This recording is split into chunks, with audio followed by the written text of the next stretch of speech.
नमस्कार दोस्तों, बहुत बहुत स्वागत है आप सभी का द देव आईएएस एकेडमी में। हम मध्यकालीन भारतीय इतिहास से संबंधित उन प्रश्नों को यहाँ हल करेंगे जो पिछले 25 वर्षों में पूछे गए हैं। 1995 से लेकर 2019 तक के यूपीएससी सिविल सेवा परीक्षा की प्रारंभिक परीक्षा में पूछे गए हैं।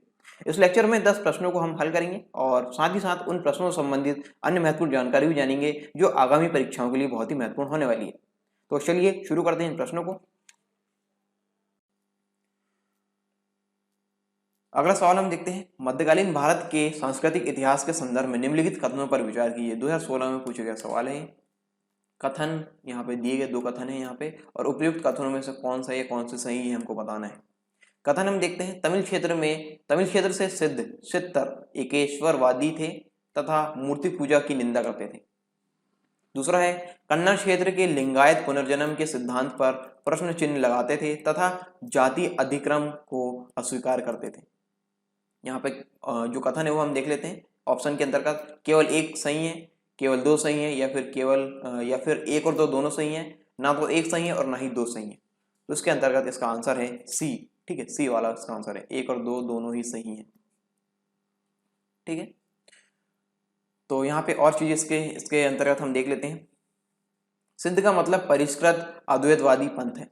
क्या मतलब है इसका? सिद्ध का मतलब है परिष्कृत अद्वैतवादी पंथ है। और 70 का तात्पर्य जादू टोना, रसायन शास्त्र और इसके साथ साथ जादू और अंधविश्वासी शक्तियों से है।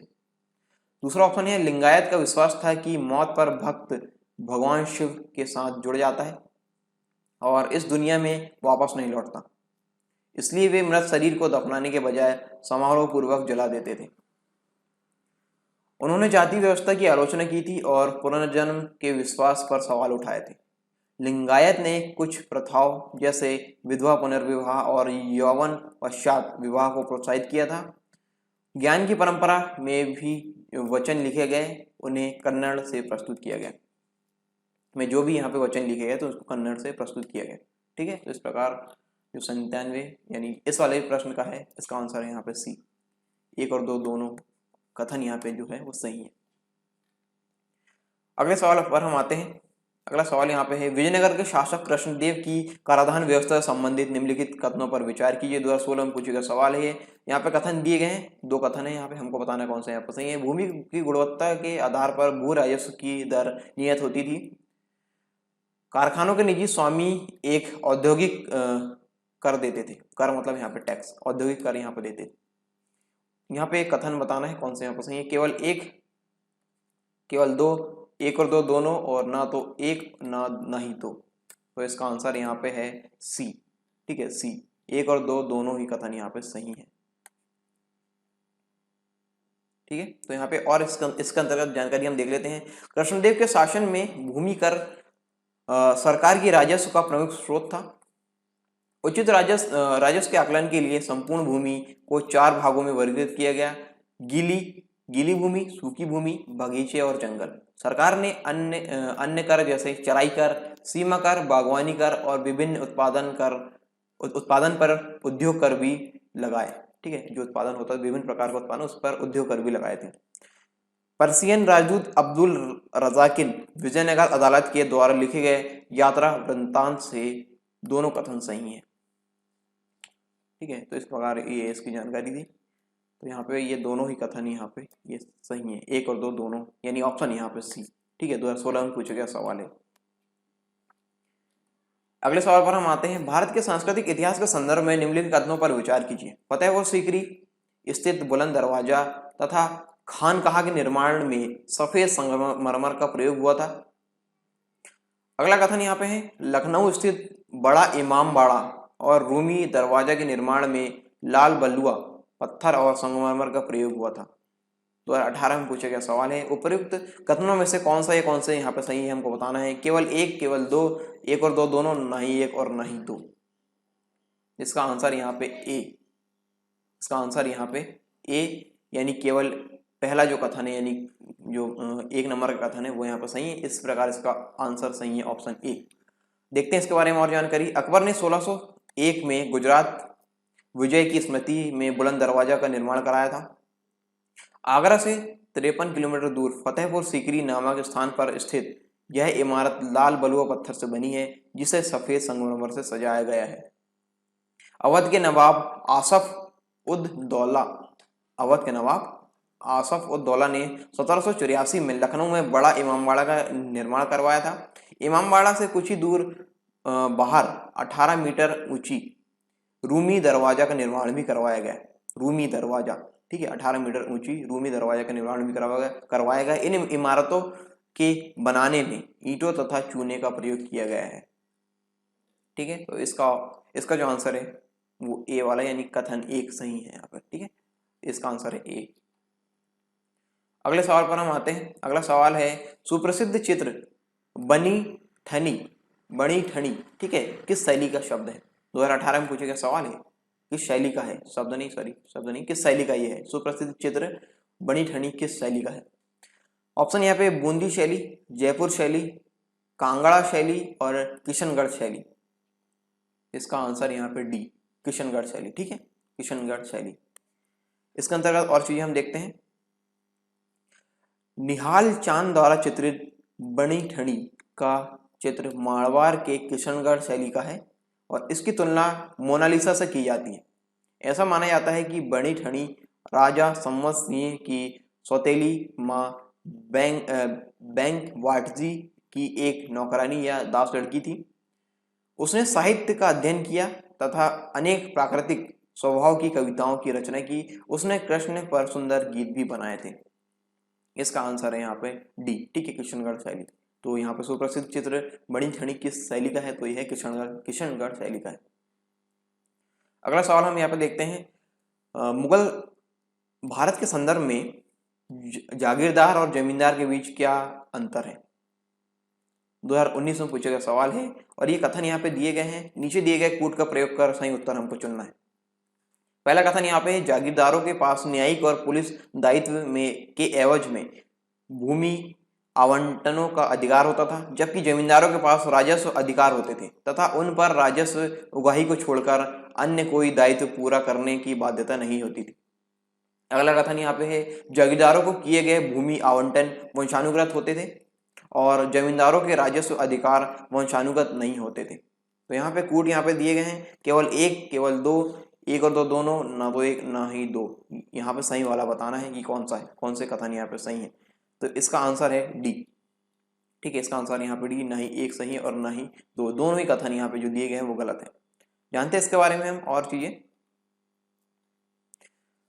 यहाँ पे ऑप्शन डी क्यों सही है हम देखेंगे। भारत में उत्तरी क्षेत्र में मनसबदारी प्रणाली को सर्वप्रथम लागू करने का श्रेय बाबर को माना जाता है और लेकिन इसे अकबर संस्थागत तौर पर मुगल प्रशासनिक व्यवस्था के नागरिक और सैन्य विभाग दोनों क्षेत्रों में लागू किए गए।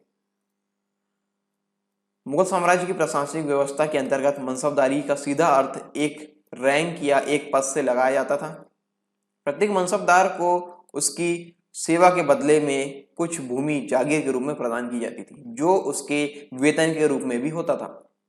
इस जागीर से मनसबदार सभी प्रकार के कर वसूल करने का अधिकारी होता था, जो कि सम्राट के द्वारा उससे प्रदान किए गए अधिकारों को दर्शाता था। ध्यातव्य है कि उस जागीर से प्राप्त कर की राशि में से मनसबदार के वेतन को काट लिया जाता था। उसके बाद बची हुई शेष राशि को मनसबदारों को मुगल खजाने में जमा करना पड़ता था। आगे हम देखते हैं इसके बारे में। जमींदारी प्रथा भारत में मुगल काल एवं ब्रिटिश काल में प्रचलित एक राजनीतिक सामाजिक कुरीति थी, जिसमें भूमि का स्वामित्व उस पर काम करने वालों का न होकर किसी और जमींदार का होता था, जो खेती करने वालों से कर वसूलते थे। मुगलों के समय जमींदारों के राजस्व अधिकार तथा जागीरदारों को किए गए भूमि आवंटन वंशानुगत नहीं होते थे। ठीक है, तो इस प्रकार ये इसका डिस्क्रिप्शन है। आई होप आप समझ गए होंगे इसके बारे में। तो इससे संबंधित इसका ऑप्शन है यहाँ पे डी, मतलब ना तो एक है ना ही दो, दोनों कथन यहाँ पे गलत है। सही उत्तर चुनिए। ठीक है, नीचे दिए गए कोड का सही प्रयोग किए, ना तो एक सही है और ना ही दो सही है। जो सही है वो मैंने आपको यहाँ पे बता दिया। ठीक है, अगले सवाल पर हम आते हैं। निम्नलिखित कथनों पर विचार कीजिए। 2019 में पूछे गया सवाल है, दिल्ली सल्तनत के राजस्व प्रशासन में राजस्व वसूली के प्रभारी को आमिल कहा जाता था। आमिल। अगला कथन यहाँ पे है, दिल्ली के सुल्तानों की इक्ता प्रणाली एक प्राचीन देसी संस्था थी। और अगला है यहाँ पे मीर बख्शी का पद दिल्ली के खिलजी सुल्तानों के शासनकाल में अस्तित्व में आया। तो यहाँ पे उपयुक्त में से कौन से कथन यहाँ पर सही है हमको बताना है। केवल एक और दो, केवल तीन, एक, दो और तीन। इसका आंसर यहाँ पे ए है। केवल एक पहला जो कथन है वो यहाँ पे सही है, यानी केवल एक। ठीक है, ये सॉरी ये वाला ए वाला ऑप्शन यहाँ पे सही है, केवल एक। ठीक है, इसके अंतर्गत चीजें हम देख लेते हैं। एकता व्यवस्था की शुरुआत भारत से बाहर फारस, ईरान क्षेत्र तथा पश्चिमी एशिया में हो चुकी थी। भारत में मोहम्मद गौरी द्वारा कुतुबुद्दीन ऐबक को हौसी, हरियाणा का क्षेत्र एकता के रूप में दिया गया, पहला एकता था। इसके कुछ समय बाद मोहम्मद गौरी द्वारा उच्च सिंध का क्षेत्र एकता के रूप में नासिरुद्दीन कुबाचा को दिया गया, लेकिन प्रशासनिक रूप से एकता की स्थापना इल्तुतमिश द्वारा की गई। मीर बख्शी मुगल कालीन शासन व्यवस्था में एक बड़ा अधिकारी होता था और इसके पास दीवान आजीर के समस्त अधिकार होते थे। अगली जानकारी यहाँ पे, मीर बख्शी द्वारा सरखत नाम के पत्र पर हस्ताक्षर के बाद ही सेना को हर महीने का वेतन मिल पाता था। ठीक है, तो इस प्रकार यहाँ पे ऑप्शन यहाँ पे ए वाला सही है, केवल एक, पहला कथन यहाँ पे सही है। ठीक है, अगले सवाल पर हम आते हैं। अगला सवाल है निम्नलिखित निम्नलिखित कथनों पर विचार कीजिए। 2019 में पूछे गया सवाल है। यहाँ पे उपयुक्त में से कौन से यहाँ पे सही है हमको बताना है। कथन यहाँ पे देखते हैं, संत निम्बार्क अकबर के समकालीन थे। संत कबीर शेख अहमद सरहिंदी से अत्यधिक प्रभावित थे। केवल एक, केवल दो, एक और दो दोनों, ना तो एक और ना ही दो। 2019 में पूछा गया सवाल है। इसका आंसर यहाँ पे है डी, ना तो एक ना ही दो, दोनों ही कथन यहाँ पे गलत है। तो जानते हैं इसके बारे में। निम्बार्काचार्य भारत के प्रसिद्ध दार्शनिक थे जिन्होंने द्वैताद्वैत का दर्शन प्रतिपादन किया। उनका समय 13वीं शताब्दी माना जाता है, किंतु निम्बार्क संप्रदाय का मानना है कि निम्बार्क का प्रादुर्भाव 3016 ईसा पूर्व, आज से लगभग 5000 वर्ष पूर्व हुआ था। ठीक है, तो इस प्रकार इसका आंसर यहाँ पे डी, ना तो पहला कथन सही है ना ही दूसरा कथन यहाँ पर सही है। इस प्रकार आंसर है यहाँ पे ऑप्शन डी वाला सही है। अगले सवाल पर हम आते हैं। मियां तानसेन के संदर्भ में निम्नलिखित में से कौन सा कथन सही नहीं है। सही नहीं है, याद रहे, सही नहीं है पूछ बताया। ठीक है, गलत वाला कथन हमको बताना है। 2019 में पूछेगा सवाल है। सम्राट अकबर द्वारा इन्हें दी गई उपाधि तानसेन थी। तानसेन ने हिंदू देवी देवताओं से संबंधित ध्रुपदों की रचना की। तानसेन ने अपने संरक्षकों से संबंधित गानों की रचना की। तानसेन ने अनेक रागों की मौलिक रचना की। तो इसमें कौन सा ऑप्शन यहाँ पे गलत है। यहाँ पे ऑप्शन यहाँ पे पहला वाला गलत है। ठीक है, ऑप्शन यहाँ पे ए, मतलब जो गलत हमको चूज करना था, कथन सही नहीं है, तो ऑप्शन यहाँ पे ए, इसका उत्तर है ए। ठीक है, अब हम इसके बारे में जानते हैं। जादुई संगीतकार तानसेन मुगल सम्राट अकबर के दरबार में नौ रत्न में से एक थे। तानसेन का जन्म ग्वालियर के मुकंद मिश्रा के पुत्र के रूप में हुआ था, जो कि एक कवि थे।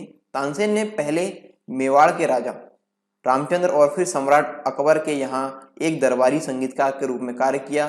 तानसेन को सम्राट अकबर द्वारा मियाँ का खिताब दिया गया था। मियाँ, ठीक है, का खिताब यहाँ पे दिया गया था और बाद में उन्हें मियाँ तानसेन के रूप में जाना जाने लगा। इस प्रकार इसका आंसर यहाँ पे ए। ठीक है, ए वाला जो कथन है वो यहाँ पे गलत है, जो सही है वो हमने यहाँ पे डिस्कस किए हैं।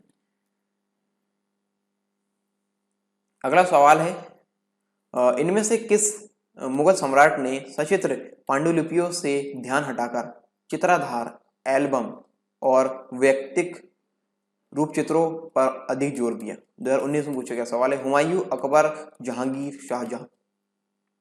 तो यहाँ पे इसका आंसर यहाँ पे सही है सी। ठीक है, जहांगीर जानते हैं इसके बारे में। मुगल चित्रकला जहांगीर के काल में अपनी चरम सीमा पर थी। वह स्वयं भी उत्तम चित्रकार और कला का पारखी था। इस समय कलाकारों ने चटक रंग जैसे मोर के गले, सनीला और लाल रंग का प्रयोग करना और चित्रों को त्रिआयामी प्रभाव देना, 3D, ठीक है, 3D यानी त्रिआयामी प्रभाव देना प्रारंभ कर दिया था। जहांगीर ने चित्राधार और व्यक्तिक रूप चित्रों पर अधिक जोर दिया। जहांगीर के शासनकाल में मशहूर चित्रकार थे मंसूर, बिशनदास और मनोहर जहांगीर ने अपनी आत्मकथा में लिखा कि कोई भी चित्र, चाहे वह किसी मृतक का हो या जीवित व्यक्ति द्वारा बनाया गया हो, मैं देखते ही तुरंत बता सकता हूँ कि ये किसकी कृति है। ठीक है, तो इस प्रकार इनकी पहुंच थी। ठीक है, तो इस प्रकार हम समझ सकते हैं। तो इसका आंसर यहाँ पे सी वाला है, सी वाला यहाँ पे जहांगीर। ठीक है, ऑप्शन यहाँ पे सही है सी। ठीक है, 2019 में पूछा गया सवाल था। तो इस प्रकार ये मध्यकालीन भारत से संबंधित प्रश्न जो यूपीएससी प्रीलिम्स में पूछे गए थे यहाँ पर समाप्त होते हैं। तो ये थे 10 प्रश्न जो पिछले वर्षों के प्रश्न पत्र में पूछे गए हैं। उम्मीद करता हूँ ये सीरीज आपको पसंद आ रही होगी। बने रहे द देव आईएएस एकेडमी के साथ। मिलते हैं अगले लेक्चर में, तब तक के लिए जय हिंद।